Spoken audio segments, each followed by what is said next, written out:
Governor Sanwo-Olu woos investors at Business Summit. President Tinubu promises more weapons, personnel recruitment for Nigerian police. On the foreign scene, tanker with 1,500 tons of oil sinks off Philippines. And in sports, Super Falcons coach declares team's readiness for football event of Paris 2024 Olympic. Now the details. I am Dele Agadumo. Governor Babajide Sanwo-Olu and his team in the State Executive Council have reeled out new investment focus in areas of opportunities before potential investors at the third edition of Africa's Social Impact Summit. Sanwo-Olu told the forum that Lagos is projecting a positive economic outlook given its expanding population and development of sustainable infrastructure to drive growth. In spite of the challenging terrain in which many businesses operate, Sanwo-Olu said the state's economy had demonstrated remarkable resilience to sustain existing businesses and welcome new investment. Commissioner for Commerce and Cooperatives, Trade and Investments, Folashade Ambrose Medibem, said Lagos State, as the nation's commercial nerve center, had been a beacon of economic activity driven by commitment to fostering conducive environment for business and investment. Ambrose Medibem said the Sanwo-Olu administration had grown the state GDP from 27 trillion to 41 trillion naira within 5 years. Commissioner for Economic Planning and Budgets, Okwe George, has identified social inclusion, gender equality and youth participation as key to the success of the 2025 budget.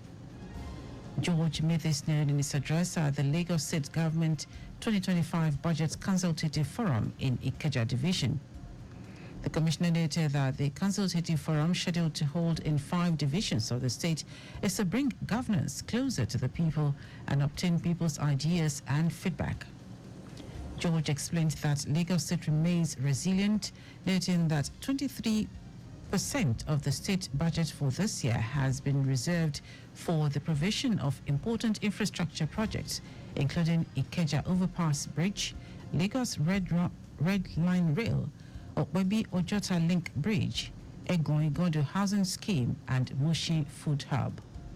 We're here to sort of hear from the people and ensure that as a government, we're a responsive government and we can sort of take back the information they give us and go back and feed into our budget, which we're all currently in process of going through.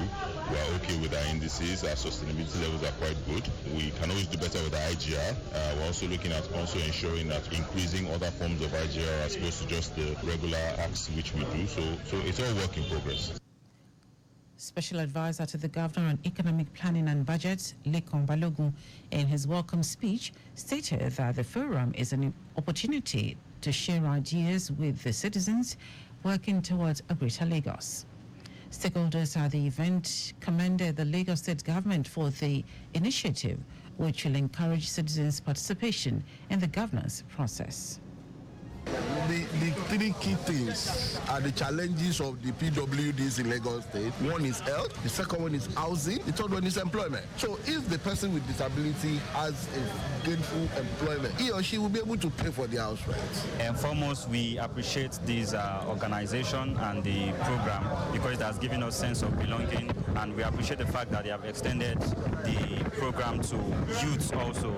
So it is a very, very laudable one. At least it is a moment of the government giving us feedback and then requesting information from us to know what we need to be updated. It's a good one because at least it gives the people, the masses, the opportunity to express their wants, what they need from government, so that government can note them and implement them in the budget.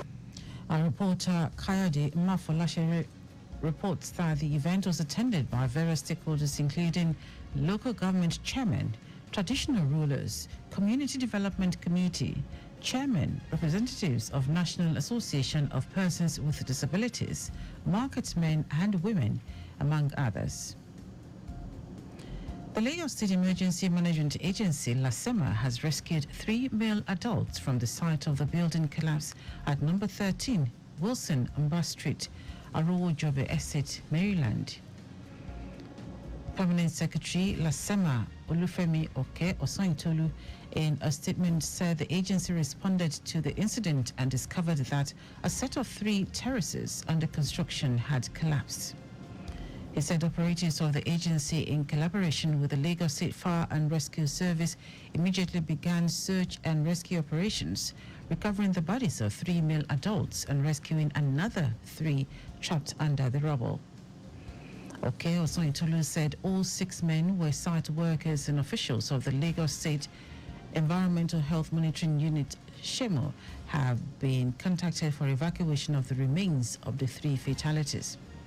He added that a combined team of Lasema personnel, fire service and Nigeria police are working at the scene. Now to the rest of the stories. President Bola Tinubu has promised to empower the Nigeria police force with more weapons and recruitment of personnel to boost its capacity to fight crimes. This was as the president demanded an end to interagency rivalry among law enforcement agencies in the country. The president, who was represented by the Minister of Communications, Innovation and Digital Economy, Bosun Tijani, spoke during the inauguration of the Nigeria Police Force National Cybercrime Center in Abuja. President Tinubu assured Nigerians that his administration would invest in the procurement of arms to ensure the police force was well equipped. Tinubu, who described cybercrimes as a new frontier of offences, stated that the country was witnessing a rising threats posed by cybercriminals.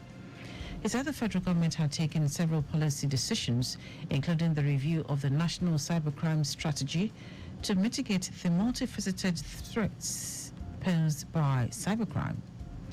The president called for collaboration between the centre and the Office of the National Security Advisor to ensure a greater level of scrutiny of online activities. The Federal Mortgage Bank of Nigeria has refunded 12 billion naira out of the outstanding 19 billion naira wrongful deductions of the National Housing Fund contributors. The Managing Director of Federal Mortgage Bank of Nigeria, Shehu Osidi, made it known at the FMBN Day at the 18th Africa International Housing Show 2024 held in Abuja. The federal government in 2023 commenced the implementation of an automatic 40% deduction of internally generated revenues of federal universities and other partially funded institutions across the country. The auto-deduction policy of gross IGR is in line with the finance circular. Osidi said the new management of the bank through the Ministry of Finance has presented the proposal for the recapitalization of FMBN at the Federal Executive Council. He noted that the recapitalization committee included the Federal Ministry of Finance, Bureau of Public Enterprises, Ministry of Finance Incorporated, and the Federal Ministry of Housing and Urban Development. Now to foreign news. Officials say a tanker carrying close to 1.5 million liters of industrial fuel has capsized and sank off the Philippine capital, causing an oil spill. Transportation Secretary Jaime Batista said 16 crew members of the Philippine-flagged MT Terra Nova have been rescued while 1 remains missing. Bautista said an oil spill has been detected, but strong winds and high waves were hampering the authorities' response. The incident comes a day after Typhoon Gaimi intensified seasonal monsoon rains, submerging large swaths of Metro Manila and its suburbs in deep floods. Gaimi has made landfall in Taiwan, leaving 3 people dead and wounding hundreds more. Now sports. Super Falcons head coach Randy Waldrum says his team is stronger now than at the 2023 FIFA Women's World Cup. The West Africans put up an impressive display at the World Cup, qualifying from a tough group that has Canada, co-host Australia and New Zealand. The 9-time African champions are once again drawn in a tough group with Spain, Japan and Brazil for the Olympics. Waldrum stated that his players are battle ready for the task ahead as the Falcons battle Brazil later today. And that ends our news at 10. Just before we go, maintain adequate distance from the vehicle ahead of you to avoid collision. You can follow us and like all our various social media platforms: X at Traffic Radio 961, Facebook Lagos Traffic Radio 96.1 FM, Instagram Lagos Traffic Radio 961. Subscribe and watch our news and programs live on YouTube at Traffic Radio 961. You can also visit our website www.trafficradio961.ng. Did you know that the Sanwo-Olu administration generated 12,350 jobs and empowered 17,469 direct and indirect beneficiaries through the Lagos State Agro-Processing Productivity Enhancement and Livelihood Improvement Support appeals? You can get more details on the Lagos State Government website. To end the news, here are the highlights of the major stories. Governor Babajide Sanwo-Olu and his team in the State Executive Council have ruled out new investment focus and areas of opportunities before potential investors at the third edition of the Africa Social Impact Summit.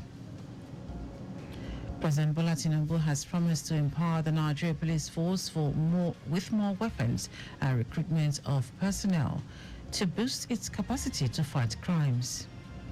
We also told you that officials say a tanker carrying close to 1.5 million liters of industrial fuel has capsized and sank off the Philippine capital, causing an oil spill. And in sports, Super Falcons head coach Randy Waldrum said his team is stronger now than at the 2023 FIFA Women's World Cup. For contact with the newsroom, send a message to info@trafficradio961.ng. That is news broadcast compiled by Kayode Mafolashere